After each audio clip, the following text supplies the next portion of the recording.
जय हिंद दोस्तों, आप सभी का स्वागत है आपके अपने YouTube चैनल नौकरी तक पे।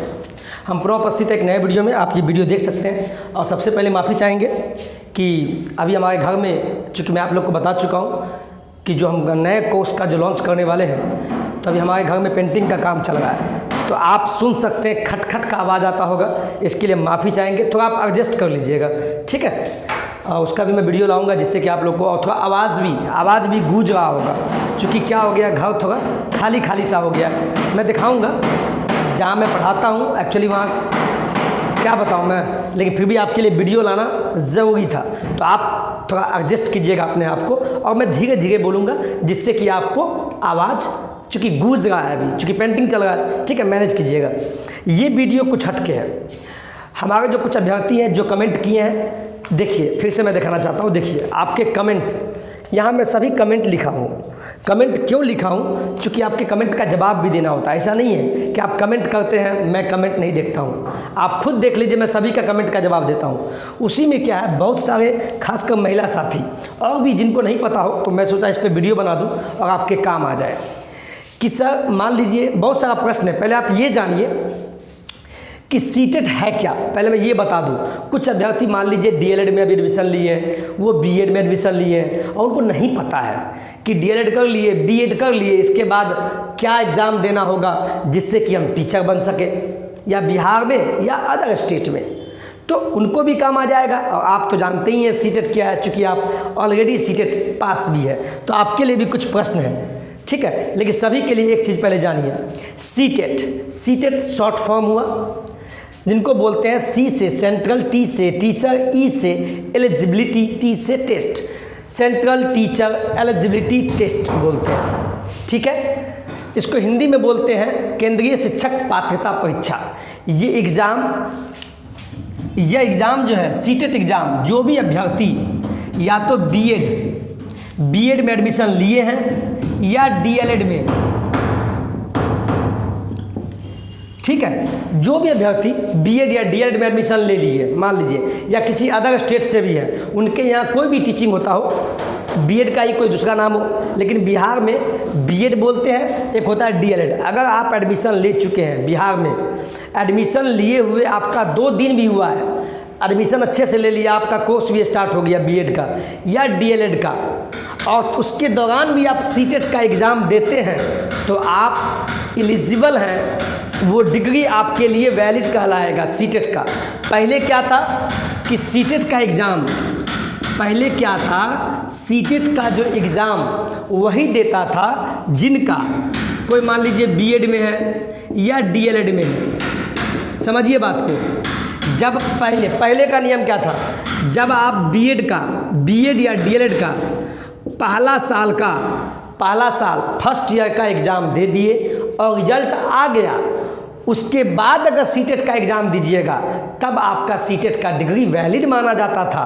कहने का मतलब ये हुआ कि अभी सुप्रीम कोर्ट का आदेश आया है कि नहीं, अब क्या है, जो अभ्यर्थी टीचिंग में अगर पढ़ रहा है, भविष्य में शिक्षक बनना चाहता है, बीएड में एडमिशन लिया या डीएलएड में, अगर एडमिशन का 2 दिन भी हुआ है, 3 दिन भी हुआ है, या कहने का सिंपल मतलब जान लीजिए आप, सिंपल, क्या बीएड के फर्स्ट ईयर में है या फर्स्ट सेमेस्टर में है, या डीएलएड के फर्स्ट ईयर में है या फर्स्ट सेमेस्टर में है, कहीं कहीं सेमेस्टर वाइज एग्ज़ाम होता है। जैसे कि बिहार में डीएलएड जो होता है यहाँ 2 साल का होता है, और बीएड भी 2 साल का होता है। एक बार फर्स्ट ईयर का एग्ज़ाम हुआ, एक बार सेकेंड ईयर का।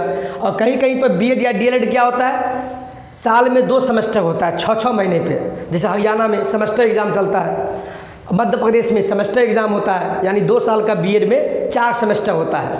तो कहने का मतलब ये हुआ कि आप सीटेट का एग्ज़ाम, आप अगर फर्स्ट ईयर में है, फर्स्ट ईयर का एग्ज़ाम भी नहीं हुआ आपका, या फर्स्ट सेमेस्टर में है, उसका एग्ज़ाम भी नहीं हुआ है, बस आप बीएड या डीएलएड में एडमिशन ले लिए, तो आप वैलिड है सीटेट के एग्ज़ाम देने के लिए। कहीं घबराने की ज़रूरत नहीं है। यही है बीएड और डीएलएड का बात। अब आते हैं मुद्दा कि सीटेट एग्ज़ाम कुछ बता देते हैं जो आपके लिए काम आ जाएगा, ठीक है। जैसे कि हो गया आपको कुछ बात आप जान लीजिए, काम आएगा कुछ बात। जैसे देख लीजिए, सीटेट जो एग्ज़ाम लेती है वह 2 टाइप का लेती है, जानिए। एक को बोलते हैं पेपर 1 और एक को बोलते हैं पेपर 2। जिनको नहीं पता उनके लिए ये सीटेट पेपर 1 एग्ज़ाम वो देंगे जिनको 1 से लेके 5वीं तक का शिक्षक बनना है, वह सीटेट का पेपर 1 एग्ज़ाम देंगे। जैसे मान लीजिए कोई अभ्यर्थी डीएलएड में एडमिशन लिया इंटर के बाद, जैसे बिहार में अभी एडमिशन चलेगा डीएलएड में, तो वो क्या, मान लीजिए उनको 1 to 5 का शिक्षक बनना है तो पेपर 2 देंगे। मान लीजिए कोई अभ्यर्थी डीएलएड ग्रेजुएशन के बाद किए हैं, ग्रेजुएशन के बाद अगर किए हैं तो वो 6 to 8, पता नहीं यार घर में काम चल रहा है फिर भी हम एडजस्ट कर रहे हैं आपके वीडियो के लिए, आप सिंपल जान लो 1 to 5 के शिक्षक बनने के लिए आपको पेपर 1 देना होगा सीटेट का, और 6 to 8 का अगर शिक्षक बनना चाहते हैं 6 to 8 का तो सीटेट का पेपर 2 देना होगा। इस सिंपल भाषा में आप समझ जाइए। अब आते हैं मुद्दा पे, एक तो ये हो गया, और दूसरा मैं बता दिया हूँ कि आप बीएड में, जैसे बिहार में अभी बीएड में एडमिशन चालू है और डीएलएड का एग्ज़ाम चल रहा है तो वो भी एडमिशन लेंगे। तो जैसे ही आप डीएलएड में एडमिशन लिए, जैसे ही आप बीएड में एडमिशन लिए, और सीटेट का एग्ज़ाम अभी होने वाला है, शायद दिसंबर में होगा, जो मैं पढ़ाऊँगा आपको, आवेदन कैसे भरना है, पढ़ना कैसे, मैं सभी कुछ बताऊंगा। तो आपको जैसे ही एडमिशन लिए कि आप सीटेट का एग्ज़ाम दे सकते हैं। ये 2 बात आपका क्लियर हो गया। पहला कि आप सीटेट का एग्ज़ाम अब एडमिशन लिए बीएड या डीएलएड में आप एलिजिबल एग्ज़ाम देने के लिए, और वो डिग्री आपका सीटेट का मान्य भी रहेगा। लेकिन पहले ऐसा नहीं था। पहले क्या था, फिर से बोल देते हैं। पहले ये था कि बीएड, मान लीजिए बीएड में एडमिशन लिए तो बीएड का फर्स्ट ईयर आपका कंप्लीट है, यानी मार्कशीट भी आ गया, उसके बाद ही आप सीटेट का एग्ज़ाम दे सकते हैं। और डीएलएड का भी यही बात था, फर्स्ट ईयर कंप्लीट है उसके बाद ही आप सीटेट का एग्ज़ाम दे सकते थे, पहले था, अब नहीं। अब एडमिशन लिए बीएड में, आपका 2 दिन भी हुआ है फिर भी आप सीटेट का एग्ज़ाम दे सकते हैं, पेपर 1 या पेपर 2। पेपर 1 कब देना है, अगर 1 to 5 का शिक्षक बनना है तो पेपर 1 देना है सीटेट का, 6 to 8 का शिक्षक बनना है तो सीटेट का पेपर 2 देना है। समझ में आ गया। अब चलते हैं पॉइंट पे। आवाज़ को आप लोग मैनेज कीजिएगा प्लीज़, इसीलिए हम धीरे धीरे बोल रहे हैं, चूँकि हो सके तो आपके पास अगर ईयरफोन हो तो लगा लीजिएगा, चूँकि अभी काम चल रहा है, ठीक है, मैनेज कीजिएगा प्लीज़। तो आप सीटेट का मतलब समझ गए, सेंट्रल टीचर एलिजिबिलिटी टेस्ट, जिसको बोलते हैं केंद्रीय शिक्षक पात्रता परीक्षा। यह जो कंडक्ट करवाता है, यह लेता कौन है सीटेट, तो ये सेंट्रल बोर्ड लेता है, सेंट्रल बोर्ड ऑफ एजुकेशन, यानी सीबीएसई वाला लेता है। कौन लेता है, CB, central board of secondary education. जानकारी के लिए बता दिया, यह एग्जाम कौन लेता है, सेंट्रल बोर्ड ऑफ एजुकेशन, यानी सीबीएसई न्यू दिल्ली वाले, केंद्र वाले लेते हैं सीटेट।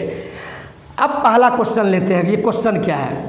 1-2 अभ्यर्थी कमेंट किए हैं कि सर मान लीजिए सीटेट अब एक बार पास करो और उसकी वैधता क्या है। मान लीजिए आप सीटेट एग्जाम दिए, मान लीजिए कोई बीएड में एडमिशन लिया, अभी एडमिशन ही लिया है लेकिन आप मान्य है सीटेट देने के लिए, तो कुछ की जो क्वेश्चन है कि मान लीजिए हम सीटेट पास कर लिए, बीएड में एडमिशन लिए या डीएलएड में एडमिशन लिए और सीटेट का एग्ज़ाम दे दिए तुरंत, तो क्या डिग्री वैलिड है, तो आपका 110% वैलिड है। वो भी आपकी जो वैधता है आजीवन का मतलब हुआ लाइफ टाइम, जीवन भर। इसको समझिए बात को, यानी सीटेट आप कभी भी पास करें, उसकी जो डिग्री की जो वैधता है वह जीवन भर है, यानी जीवन भर। आप अगर बीएड में एडमिशन लेते ही एग्ज़ाम दे दिए सीटेट का, फिर भी आपका डिग्री जीवन भर आपका वैलिड है, कोई दिक्कत नहीं होगा। अब दूसरा प्रश्न आते हैं, बीएड या डीएलएड करते हुए सीटेट पास को भी मिली मान्यता। तो मैंने क्या बताया अभी कि बिल्कुल आप एलिजिबल हैं, बिल्कुल मान्य है, कोई दिक्कत नहीं है आपको। लेकिन यहाँ एक प्रश्न आता है कि मान लीजिए आप अभी बीएड में एडमिशन लिए हैं, बिहार में अभी एडमिशन लिए हुए, एडमिशन चालू है और डीएलएड का एग्ज़ाम चल रहा है। मान लीजिए एडमिशन ले लिए आप, ठीक है, एडमिशन ले लिए। जैसे ही एडमिशन लिए आप सीटेट पास कर गए, तो आप कहिएगा सर बिहार में अभी शिक्षक बहाली होने वाला है, पता है, तो क्या सर मैं एलिजिबल हूँ? आप बिल्कुल एलिजिबल नहीं है। एक नियम ये भी है, आपकी सीटेट की जो डिग्री है आप वैलिड है, वो क्या है, वैलिड है, वो वैलिड है, कोई दिक्कत नहीं है। लेकिन वही बात लिखे है, 7वां चरण बहाली के लिए सीटेट बीटेट पास होना। तो आपको सीटेट का तो वैलिड है, लेकिन ये जो बीएड है या डीएलएड ये आपका कंप्लीट होना चाहिए। ये भी जान लीजिए, कंप्लीट होना चाहिए।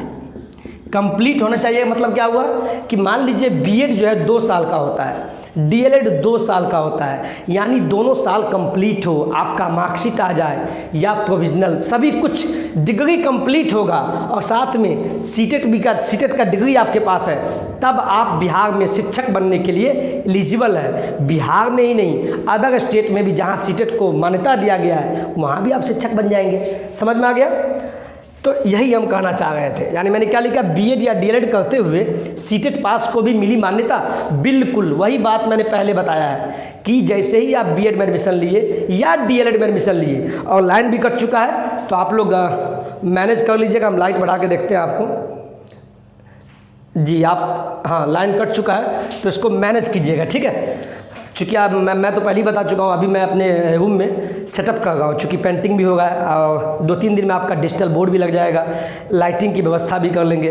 तो फिर इसमें कुछ अभ्यर्थी कमेंट कर देंगे कि सर पैसा कमा रहे हैं, ऐसी बात नहीं है। चूँकि आपको सुविधा देंगे, उस लायक हम हैं, तभी आप मुझे प्यार देते होंगे। 1-2 अभ्यर्थी उल्टा सीधा लिखते हैं, खैर एनीवे, चूँकि चाहने वाले भी बहुत है मेरे पास। एनीवे आप थोड़ा मैनेज कीजिएगा इसको, ठीक है। सिंपल जान लीजिए, बीएड या डीएलएड करते हुए सीटेट पास आप करते हैं तो आपका डिग्री वैलिड है।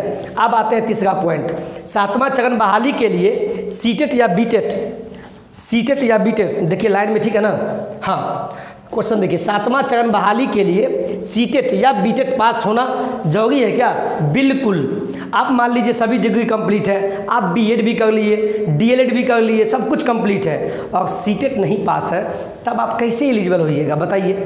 केंद्रीय शिक्षक पात्रता परीक्षा या बिहार सरकार का बीटेट अगर पास है, आप जिसमें भी जाइए, 1 to 5 में जाइए तो पेपर 1 पास है, 6 to 8 में जाइए तो पेपर 2 पास है।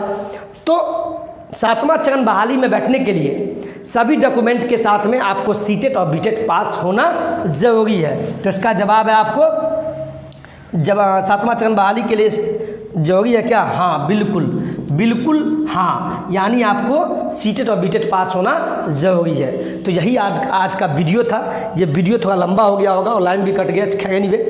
तो इस वीडियो को आप थोड़ा कान में ईयरफोन लगा लीजिएगा, चूँकि आवाज़ पीछे हमारे बढ़ई साहब काम कर रहे थे हमारे घर में, तो इसीलिए आवाज़ खट खट खट का आवाज़ आता होगा, तो आप लोग मैनेज कीजिएगा। और आवाज़ भी गूंज रहा है, खैर एनीवे। तो ये वीडियो को अच्छे से देखिएगा। आपके 3 प्रश्न मैंने लिया है, सीटेट, बीएड डीएलएड और तीसरा ये। और मुझे उम्मीद है इस वीडियो में आप बहुत अच्छा समझे हो। अगर अच्छा लगा हो वीडियो तो लाइक से सब्सक्राइब कर दीजिएगा और साथ में नीचे कमेंट में लिखिएगा सर मुझे बहुत अच्छा लगा।